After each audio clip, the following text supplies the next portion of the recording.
Hey y'all, welcome to the Sweet Chariot Travel Channel. I'm Quinta and I am a solo traveler.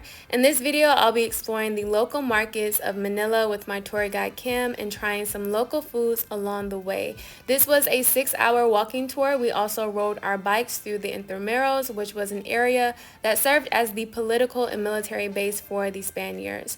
For those who are interested in this tour, I'll put the info in the description box. This is a great option for solo travelers who want to explore Manila. I hope y'all enjoyed this video. If so, be sure to hit that like button, share the video, and subscribe to the channel if you are interested in solo traveling or if you would like to follow my solo traveling journey. Now let's get into this video.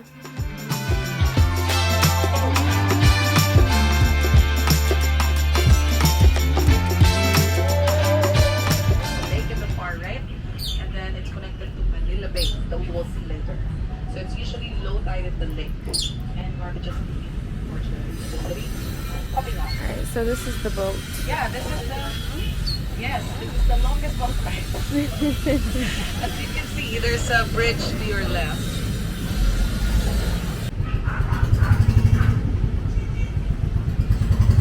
This is the dish. We call it palabok. Palabok is the sauce in English, and the orange color is again the shrimp and pork. And then aside from that, it goes with the fried pork belly, fried squid, boiled egg, pork cracklings, which we call chicharron in Spanish, chives and garlic, and smoked fish Oh wow. flakes. And then this So I is did this our stuff in lime in the Philippines, which we call calamansi. So throughout your travel, this is what you're going to see in most of restaurants. Sometimes you will see lemon in fine dining restaurants, but it's always this one. So it's a calamansi, much cheaper than lemon. We do grow lemons here, but we prefer this one because it's more citrusy. So expect that this dish is very fishy and saltiness in it because the pork crackling itself has salt in it, and then the pork belly as well. Okay. It turns green because of the food coloring flavored with pandan.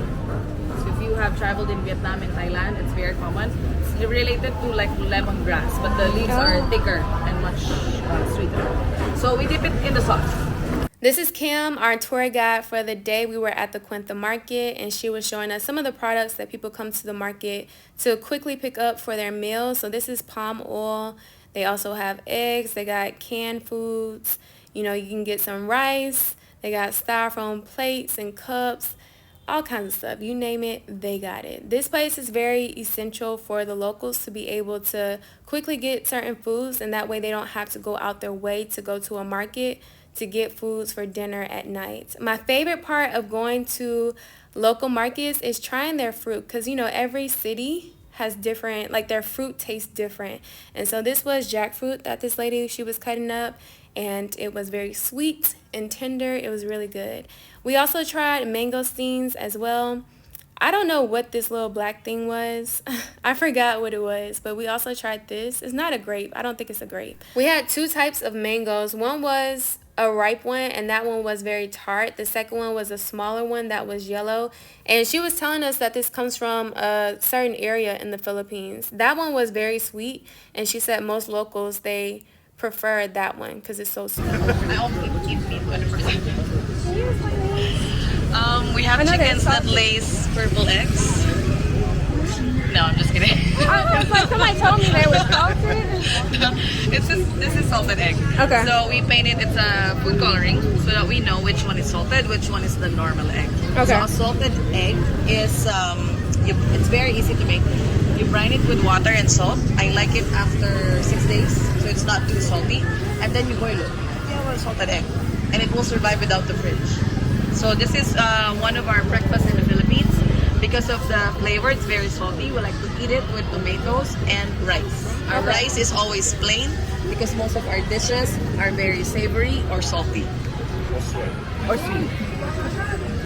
We love dried fish for breakfast. This one, you have to fry it. You don't just eat it like that because it's very chewy. So you need a very, very hot pan, light oil, and then give it 2 to 3 seconds in there, and then it's like a crackling. Rehydrates or not rehydrate to make it crispy. Yeah. So the used one, now you put 50 pesos. And then like the design.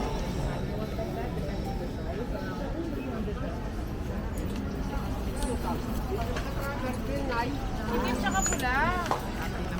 Brown. Brown. Dark brown. What pink?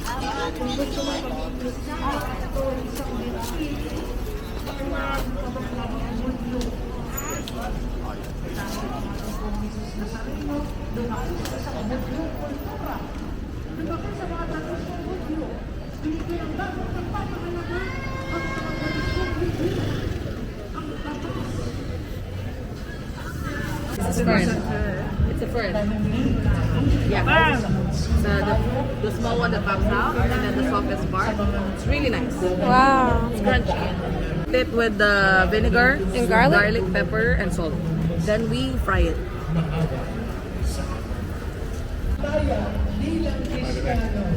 Oh. So this is the inside.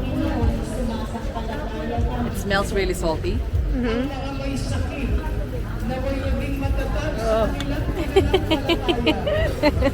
Let's take a photo. So bad. You want to try? I'll try. Let's try it. It's like paneer texture. You know paneer? Cottage cheese. It is salty. You try. This is our cottage cheese. It's made out of buffalo's milk. The water buffalo. Water buffalo. Mabay ko ito. Because you cannot find this in the grocery. The flavor actually is yeah, similar to the paneer, you know, the Indian paneer cheese, cottage cheese, not so salty.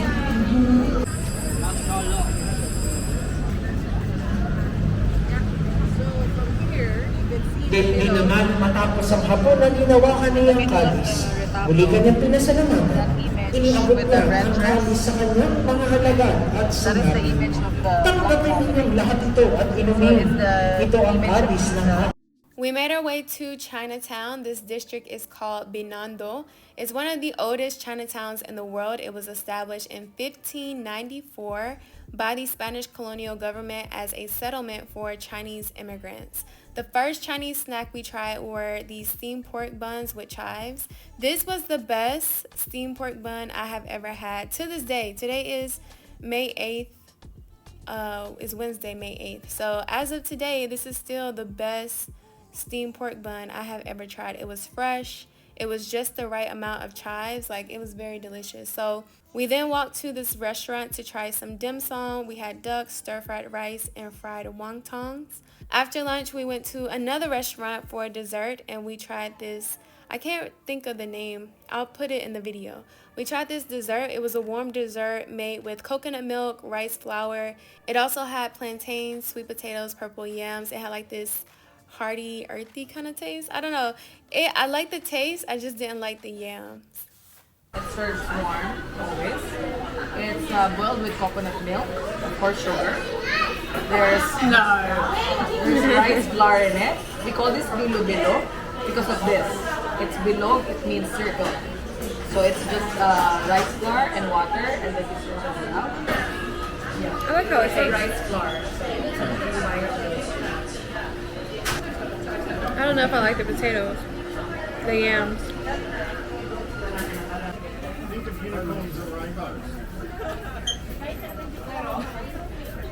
I haven't had one before.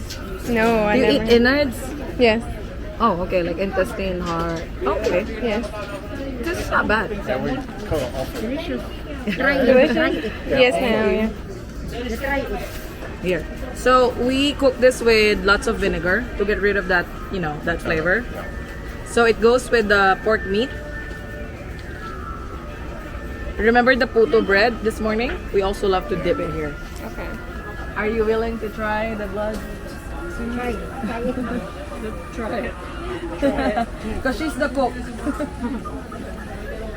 What do you think? Does it taste like blood? Tastes like steak. It tastes like steak. It just tastes like the gravy with chuck steak and things in it. What is it really? It's blood and pork. It's not bad. It's really not bad.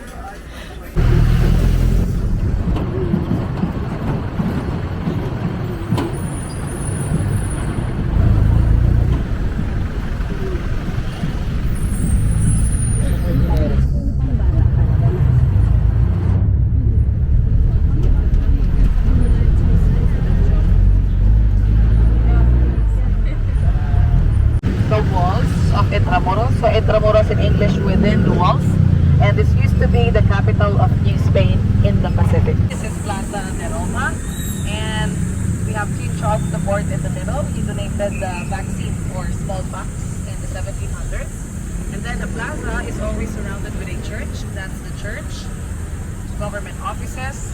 Today, these are private offices and banks, including KFC right there. So we're about to ride the bikes. This is the bike company. It's called Bam Bike Eco Tours. So we're waiting to get our bikes right now. We're touring the Intramuros, which is a historical area.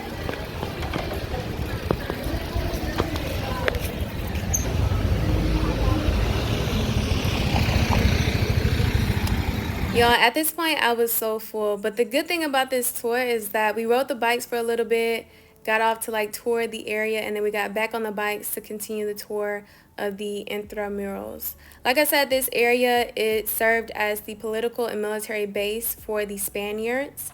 The Spanish ruled from 1565 to 1898, so for 333 years. So since America wanted to seize Cuba's territory from Spain, they decided to fight alongside the Filipinos to defeat the Spaniards. So once the Spaniards were defeated, they signed the Treaty of Paris, but the Treaty of Paris gave America colonial rule over the Philippines.